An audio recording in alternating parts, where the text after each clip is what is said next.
Bismillah ar-Rahman ar-Rahim. Islamic customs and etiquette are issues which have generated a lot of debate in recent times simply because we live in a certain culture. And since people live in certain cultures, therefore there is always a cultural clash at times with matters of religion. And at times it does not become very easily discernible whether a practice is religion or sanctioned by religion, or is something which relates to one's culture and therefore it is prohibited. So therefore we have to make a distinction between religion and culture, and we should not regard something which is cultural to be part of religion, and we should not prohibit things which belong to culture, unless of course there are certain immoralities or some other things attached to it which a religion may object. Now, one such thing which we will discuss today is the issue of birthdays or celebrating birthdays. There are many Muslim scholars and many Muslim people who think that celebrating birthdays is something which is forbidden in Islam, and therefore we should not celebrate them.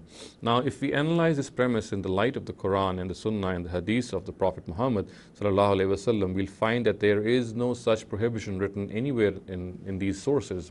We do not find the Prophet stopping them. Of course, we know that the Prophet never celebrated birthdays, his own birthday maybe, or the birthdays of his companions. But again, this does not mean that this is something which is against religion. We have to have an explicit directive to stop something, and we do not find any such directive regarding celebrating birthdays.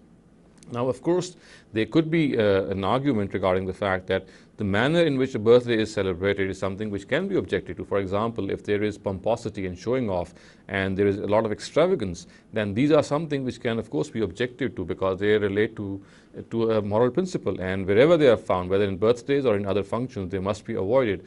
But as far as birthday in itself is concerned, celebrating it is something which the religion has not at all stopped us from. We have to realize that this is something which is a cultural practice, and cultural practices have, of course, their own roots in various cultures and civilizations, and until and unless there is something irreligious or immoral about them, we cannot pronounce them to be irreligious or something which have been prohibited by Islam.